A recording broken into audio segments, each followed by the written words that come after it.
Peace to you, and may God save Serbia and Syria. And this is a answer portion to, I guess, my YouTube channel. Figsx asks in one of his videos, and he asks it to me, so it's not confidential. And he asks two good questions. He says, you know, he heard about some name change or something at baptism. What's that all about? Well, originally that's how you got your name. You weren't necessarily named at birth. You were named at baptism, and in the Scandinavian countries, I still think that they hold the registry of people there, of the births. You have to register the birth there. I mean, it's the same way. That's how they started registering people, and you know, by what name they were baptized, what name they'd be using. In the Apocalypse of John, I believe, it said that we're going to get a second name, a new name. I went with my name that I had because I was baptized in the Roman Catholic Church with it. So I was chrismated into the Orthodox Church with it. They said you've already been baptized, and this was an argument that went over about 2 years. I mean, I really fought to get into the Eastern Orthodox Church, where other people, it seemed like it was just, you know, a revolving door. They'd just come in and boom, they'd be fine because they fit the stereotype. I didn't. And they didn't like the fact that I was, you know, just going away from the masjid and I was still defending Islam. But yeah, the converts, you can kind of pick them off because they're always Constantinos, Theophilus, whatever, and then call them inside the church and outside the church, they're Eric and Jay. This is what I don't like. The name that you're given is the name that you should use. Especially why I use the name Yusuf, because that is my name.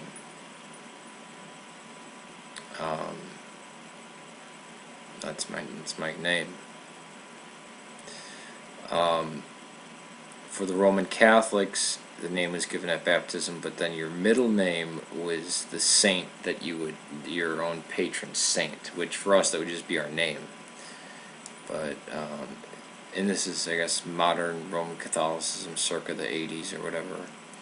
You make your first communion or your first confession, you get your middle name, and that's when you pick the saint that you choose your patron saint, and that would be your middle name. That's not the practice anymore, I don't believe, because people are born with just middle names, you know, now.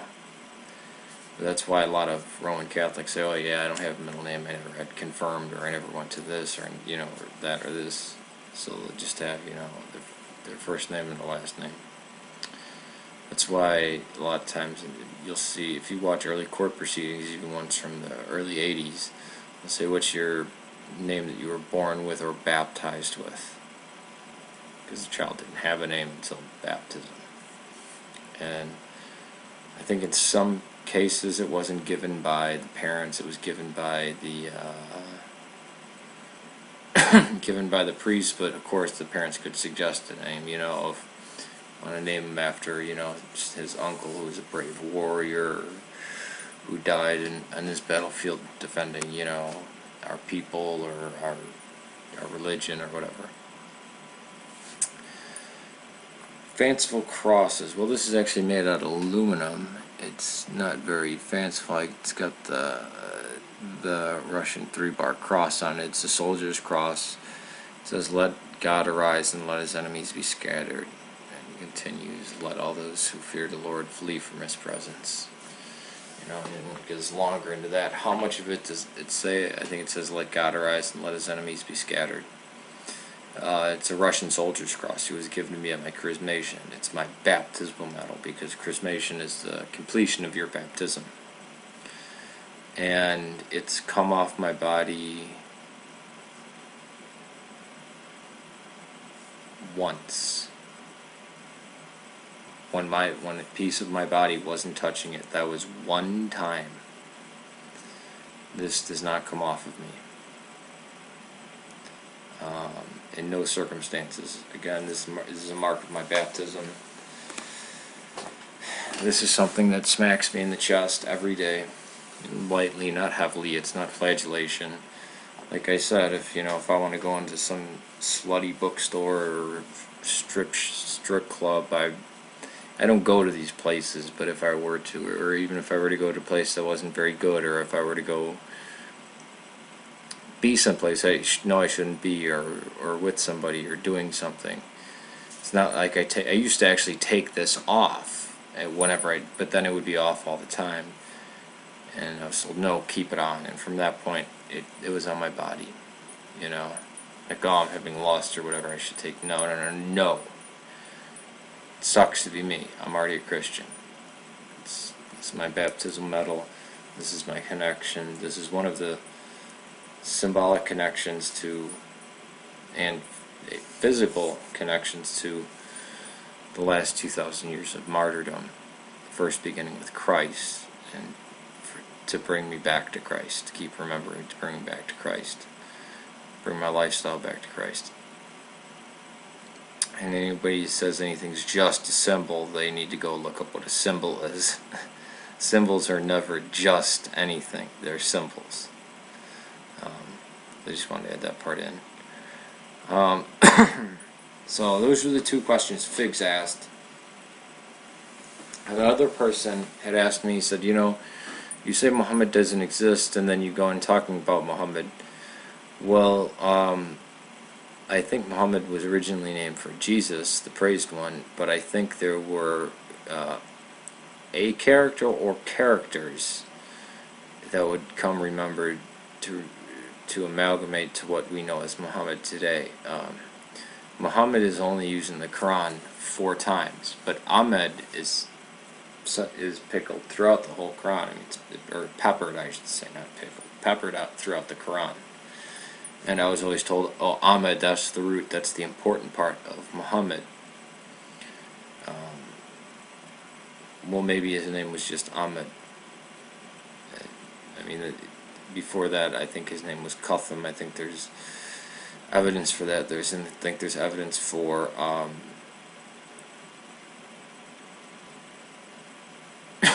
for him being able to read and write also. So the Muhammad that is portrayed by the Sunni Muslims today, did he exist? No. You can read Sahih al-Bukhari or any of the early Surat and find out that is not the case, that Muhammad never existed. It only exists in the minds of modern Muslims. Even if you ask them the 5 pillars of Islam, the 5 pillars, have you heard of this? Islam? Probably have. Reading Sahih al-Bukhari, how many pillars of Islam are there? 3, 1, 4, 5, 7. And the lists aren't all the same. It's not like, oh, well, they all have the same 1, or they all have the same 3, or they all have the same 4 or 5, but it's just these other either extra or, less. No, not the case. But if we look at Islam from this character, even if it's fictional, it's a very well drawn out one. It's well drawn out by about 500 years after the death of the supposed man. Not even then. 1,500 years, not 1,500. About 1,000 years after his death, we have a pretty good picture of what the current Muhammad kind of looks like, and even then, it's still shifting. So we can look at the early biographies of Muhammad and see what the Muslims would say about him, and look at the canonical sources of things like Sunni Islam, like Sahih al-Bukhari, Sahih Muslim, Ibn Kathir, Ibn Dawud. We can look at the earliest biography, and it paints a picture of a man quite different than that which Care or Isna would want you to believe in. So we can talk about Muhammad, the man of canonical Islamic scripture, and then we can talk about the actual physical man, Muhammad, which I believe was a title for Christ, that these were upset Jews and heretical Christians that moved out, that were under the guidance of a man. But even the Sahaba quickly assassinated each other and killed each other with infighting.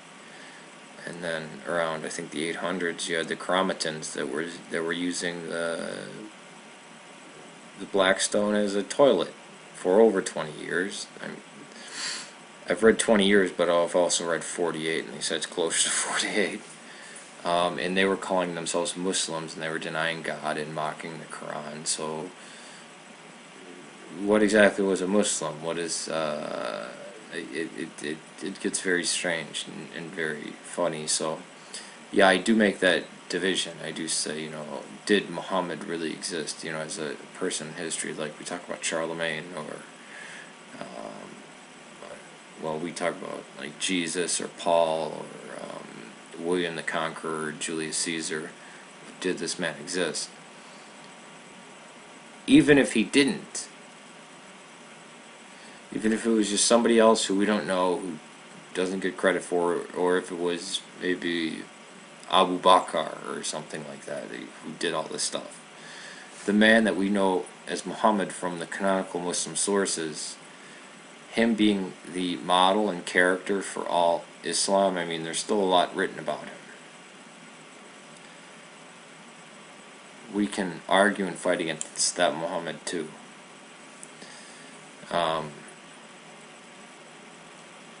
So it is important. It is important to expose the actual sincere doubt and the truth while dealing with the canonical current form of Muhammad.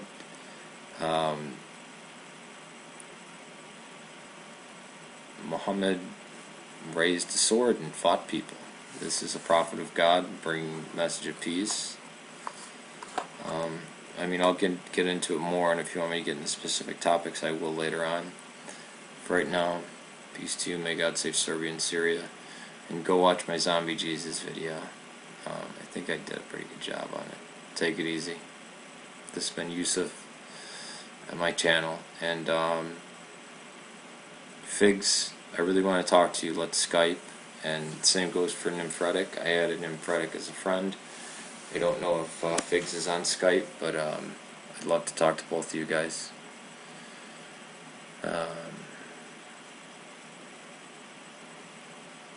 And I'd like to talk to you too. Take it easy. They started registering people, and by what name they were baptized, what name they'd be using. In the Apocalypse of John, I believe, it said that we're going to get a second name, a new name. I went...